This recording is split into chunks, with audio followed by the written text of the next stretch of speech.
Hello दोस्तों, क्या हाल चाल। आपके साथ आज मैं डिस्कस करूंगा 3 से 4 स्टॉक्स। दोनों इंडेक्सेस में 10% के आसपास करेक्शन हो चुका है। देखना है कि मार्केट किस तरह से आगे मूव करती है और उसके साथ साथ इन स्टॉक्स पे क्या इम्पैक्ट रहता है उनका। पर यहाँ पे कुछ एक चीज़ें अच्छी लग रही हैं मुझे, जो मैं आपसे शेयर करना चाहता हूँ। तो पहला स्टॉक जो है वो है कोटक बैंक। तो कोटक बैंक का ये चार्ट है। बिना टाइम वेस्ट किए शुरू करते हैं इसका एनालिसिस। अच्छा लगे तो ज़रूर सब्सक्राइब कीजिएगा। अभी मैंने चैनल नया शुरू किया है, सब्सक्राइब कीजिएगा, लाइक कीजिएगा, शेयर कीजिएगा। तो अब यहाँ पे अगर हम देखें तो बहुत अच्छा एक सपोर्ट बना हुआ है। अगर हम इसको मंथली पे लेते हैं तो मंथली पे भी आप देखेंगे कि बहुत ही अच्छे से इसने सपोर्ट ले रखा है यहाँ पे। तो यहाँ पे एक ये रेजिस्टेंस थी। अगर हम देखें, ये मंथली चार्ट है 2 दिसंबर 2019 का, कोटक बैंक। तो यहाँ पे इसने एक इस यहाँ पे एक रेजिस्टेंस था। उसके बाद यहाँ से ये डाउनफॉल हुआ था कोविड का 2020-21। और उसके बाद यहाँ से स्टॉक ऊपर गया, फिर नीचे। और यहाँ पे अगर रेजिस्टेंस दिखे तो क्लियर रेजिस्टेंस भी आपको नजर आएगी। तो यहाँ पे स्टॉक ने एक बार, दो, तीन, चार, पाँच, छ, यहाँ से थोड़ा डाउन गया था ये फिर से 22 और 29 अप्रैल के वीक में। और उसके बाद से यहाँ पे एक हैमर बनी थी, वो 3 जून, जो कि इलेक्शन वाला दिन था। और उसके बाद फिर इसने 4 जून, इलेक्शन का दिन था।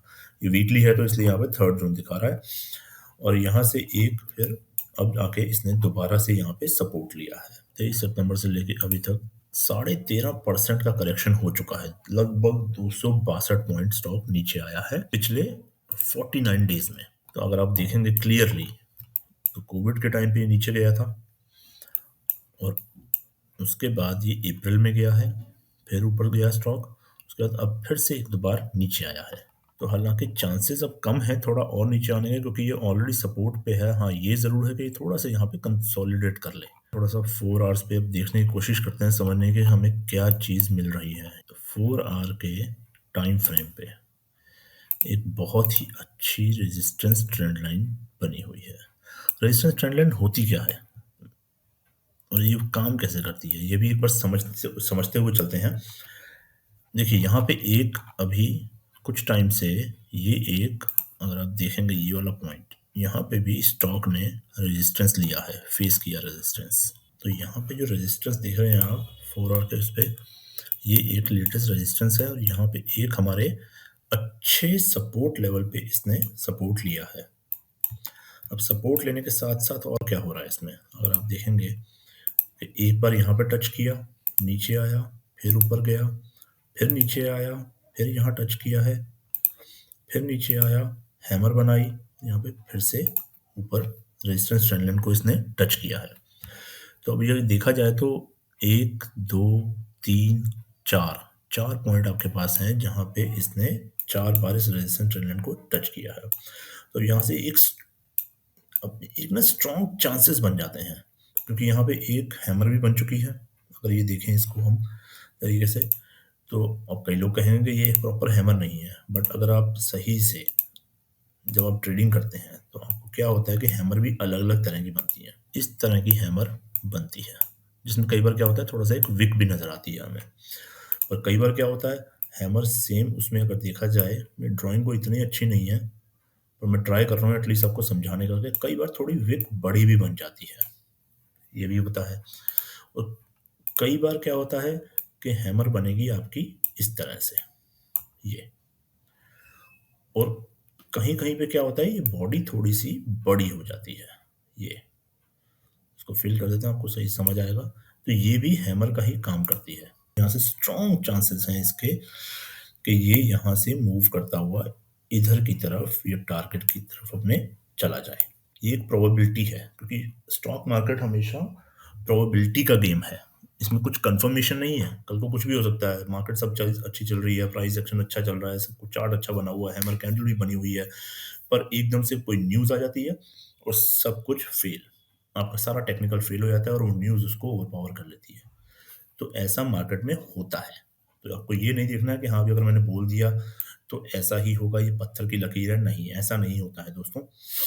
और आप अपना भी एनालिसिस कीजिए। मैं कोई सेबी रजिस्टर्ड नहीं हूँ और आपको सजेस्ट करूँगा अगर आपने ट्रेड लेनी है तो आप अपना एनालिसिस कीजिए और अपने फाइनेंशियल एडवाइज़र से भी एडवाइस लेके ही इन्वेस्ट कीजिए। करीब-करीब ब्रेकआउट के बाद मुझे 10% का गेन नज़र आ रहा है इसमें, अराउंड 180 पॉइंट्स। तो ये हुआ हमारा पहला स्टॉक। अब आते हैं दूसरे स्टॉक पे। रिलायंस का वीकली चार्ट है, ट्रेंड एंड सपोर्ट नज़र आ रहा है मुझे यहाँ पे।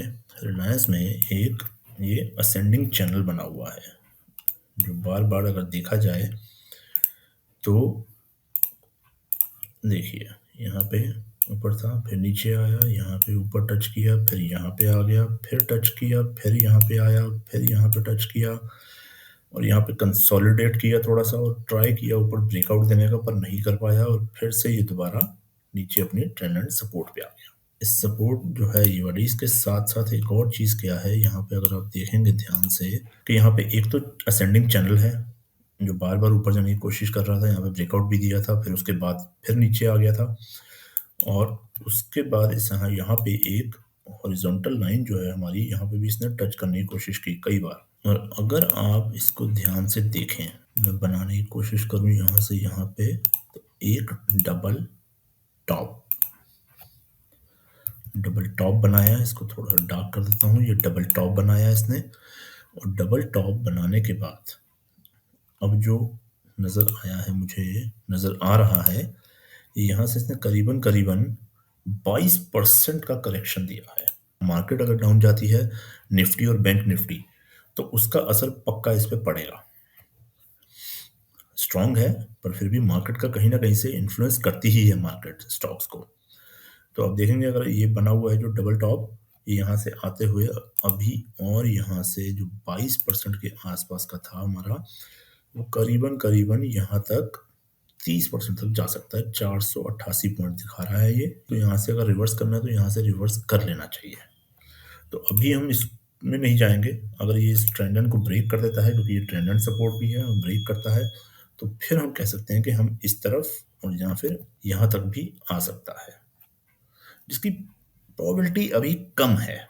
आज की डेट में स्टॉक देखें तो 200 EMA से 13.41% नीचे है। पर क्या है कि यहाँ पे भी एक कई बार अपॉर्चुनिटीज हमारे लिए बन जाती हैं। वो कैसे बनती हैं वो दिखाता हूँ मैं आपको। अब आते हैं थोड़ा छोटे टाइम फ्रेम पे। तो यहाँ पे देखिए एक trend line resistance, clear trend line resistance है, किसी को कोई डाउट नहीं होना चाहिए। और यहाँ पे कर क्या रहा है, सिंपल सा इसने ये देखिए,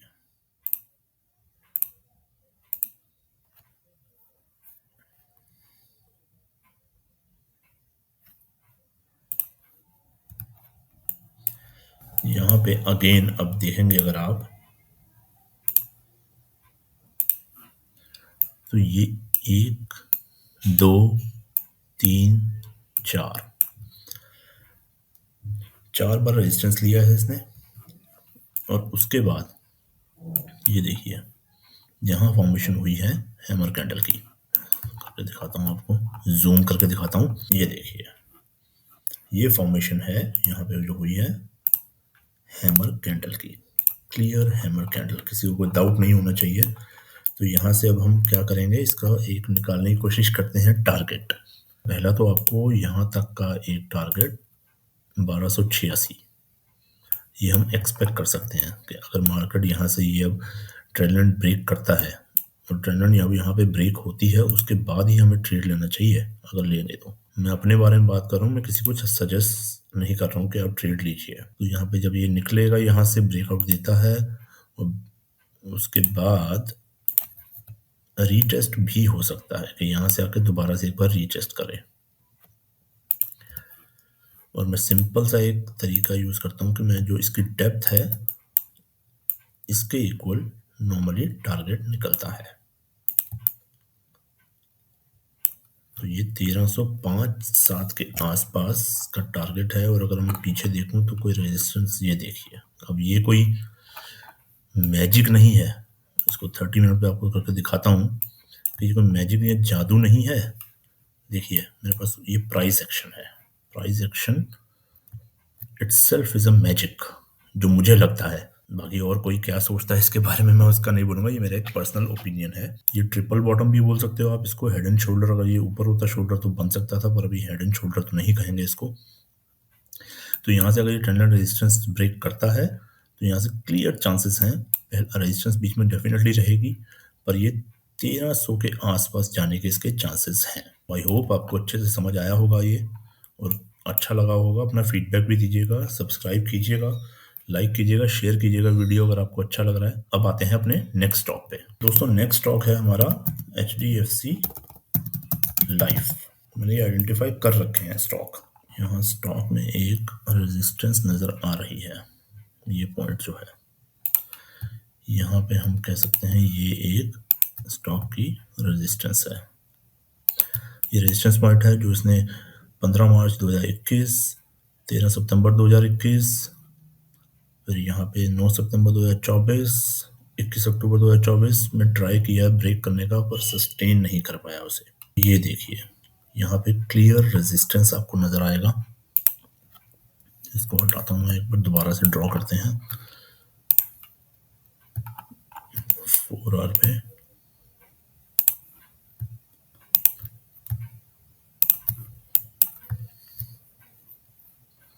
एक ये रेजिस्टेंस है और ये यहाँ पे हमारी सपोर्ट। स्टॉक ने यहाँ पे रेजिस्टेंस लिया, यहाँ पे लिया, यहाँ पे भी टच करने की कोशिश की थी पर डाउन चला गया, यहाँ पे लिया, यहाँ पे लिया, और उसके बाद से सीधा नीचे। और सपोर्ट कहाँ लिया? सेम पॉइंट जो यहाँ पे इसने सपोर्ट लिया था, यहाँ पे लिया था, यहाँ पे बीच में ब्रेक भी किया एक दिन के लिए। थोड़ा सा और लोअर टाइम फ्रेम पे आते हैं तो देखने की कोशिश करते हैं कि क्या चल रहा है इसमें। ये देखिए यहाँ फिर से एक बार, अब आप बोलेंगे कि बार बार सारे के सारे सेम कैसे हो सकते हैं, पर ये कोई मैजिक नहीं है, और ऐसा ना होता है मार्केट में। कई बार मैंने देखा है कि जब आपको किसी स्टॉक में, कुछ स्टॉक्स जो हैं लगातार आपको ट्रेंड एंड रेजिस्टेंस नजर आएगी, कई बार हेड एंड शोल्डर पैटर्न नजर आएंगे, कई बार double top, double bottom, triangle pattern. तो वो क्या होता है कि कई स्टॉक्स होते हैं जो एक साथ ही आपको मिलने शुरू हो जाएंगे। ज़्यादातर स्टॉक जो मुझे दिख रहे हैं वो सब क्या है, ट्रेंड एंड रेजिस्टेंस चल रही है। और यहाँ पे कितने प्यारी रेजिस्टेंस है, 1 2 3 4 5। यहाँ पे 5 बार इसने रेजिस्टेंस टर्मिनल को टच किया है, रेजिस्टेंस फेस की, और उसके बाद वापस चला गया नीचे। और नीचे जो है क्या है, एक सपोर्ट बनी हुई है।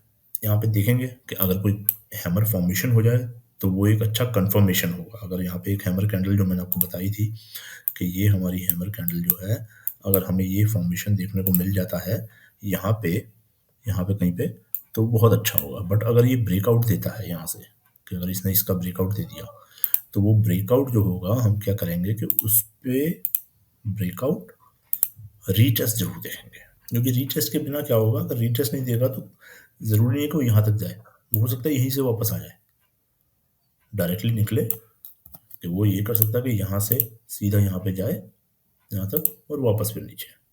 पर अगर उसने रीटेस्ट किया, हो सकता है यहाँ पे भी रीटेस्ट दे कि यहाँ तक आ जाए, फिर उसके बाद तो उसके चांसेस बढ़ जाते हैं रीटेस्ट के बाद ऊपर जाने के। तो ये हमारा जो पॉइंट है 744, यहाँ तक का हम टारगेट ले सकते हैं, जो मुझे समझ आ रहा है कि यहाँ तक का टारगेट अचीवेबल है। उसके बीच में डेफिनेटली थोड़ी बहुत रेजिस्टेंस रहेंगी, क्योंकि स्टॉक एकदम ऐसे ऐसे नहीं भागेगा। स्टॉक हमेशा याद रखिएगा कि स्टॉक कभी भी ऐसे नहीं भागता, कभी नहीं। स्टॉक हमेशा जो होगा, कोई भी मार्केट है, वो थोड़ा इस तरह से चलती है। लेट्स से कि अगर यहाँ पे एक ग्रीन कैंडल बन जाती है अच्छी, और स्ट्रॉन्ग कैंडल होनी चाहिए ग्रीन, ये नहीं कि जैसे ये कैंडल आप देख रहे हैं ऐसी कैंडल, इस टाइप की कैंडल हो, इस टाइप की कैंडल हो। तो इसके और उसके बाद अगर एक ये फॉलोअप कैंडल देता है तो हम वहां से ट्रेड ले सकते हैं। और यहाँ पे अगर उसने फॉलोअप कैंडल दे दी और यहाँ से अगर उसने रीटेस्ट के लिए वापस नहीं आया, कई बार ये भी हो जाता है कि डायरेक्टली निकल जाएगा ऊपर, कि मार्केट एकदम से सही अच्छा मूवमेंट आ गया है मार्केट में, मार्केट सही, सेंटीमेंट्स पॉजिटिव हो गए हैं ग्लोबली, इंडियन मार्केट दोनों, तो एकदम से वो शूटअप भी हो सकता है, इसमें कोई डाउट नहीं है, क्योंकि ये मार्केट है। मार्केट मेरे हिसाब से आपके हिसाब से नहीं चलेगा। तो हमें बस ये समझना है कि मार्केट की डायरेक्शन को पकड़ना है। प्राइस एक्शन का मतलब क्या है? प्राइस एक्शन का मतलब है आप मार्केट के प्राइस एक्शन को देखते हुए, उसकी मूवमेंट को देखते हुए ट्रेड ले रहे हैं, स्टॉक की मूवमेंट को। आप अपने हिसाब से प्रेडिक्ट नहीं कर रहे हैं, हम यहाँ पे प्रोबेबिलिटी में काम कर रहे हैं। तो यहाँ से एक ये इस तरह से मूवमेंट दे के करेक्ट करके फिर ऊपर जा सकता है, और यहाँ से अगर ये कैंडल ऐसे बना देता है और दूसरी कैंडल भी बन जाती है ग्रीन, तो हम यहाँ पे क्या कर सकते हैं, और आप यहाँ पे एक और चीज़ कर सकते हो कि एकदम से पूरा बाय मत करो। अगर लेट्स से कि अगर आपको 100 स्टॉक बाय करने हैं, 100 क्वांटिटी, तो 100 क्वांटिटी की जगह पे यहाँ पे सिर्फ आप 50 बाय कीजिए, सिर्फ 50। कहाँ पे? इस जगह पे। और ये आपका जो ये वाला पॉइंट है, ये आपका एसएल होगा। इसको हम एसएल की तरह यूज़ कर सकते हैं। और उसके बाद अगर करेक्ट होता है तो हमारे पास एक चांस होगा, करेक्ट होके जब यहाँ से दोबारा रिवर्स होता है तो हम यहाँ पे फिर से 50 और बाय कर लें। तो आपका जो 100 क्वांटिटी है उसकी एवरेज जो होगी वो यहाँ पे कहीं पे आ जाएगी। आई होप कि आपको ये सब चीज़ें समझ आई हूँ। सपोर्ट और रेजिस्टेंस बहुत इंपॉर्टेंट है, हमें वो ढूंढना पड़ेगा सबसे पहले। आई होप आपको आज का ये सेशन अच्छा लगा होगा और जो मैंने एनालिसिस किया है वो आपको समझ आया होगा। आप प्लीज़ सब्सक्राइब कीजिए, कमेंट कीजिए, अपने सजेशन दीजिए, तो मैं आगे और अच्छे अच्छे स्टॉक्स आपके लिए निकाल के ला सकूँ। Thank you very much.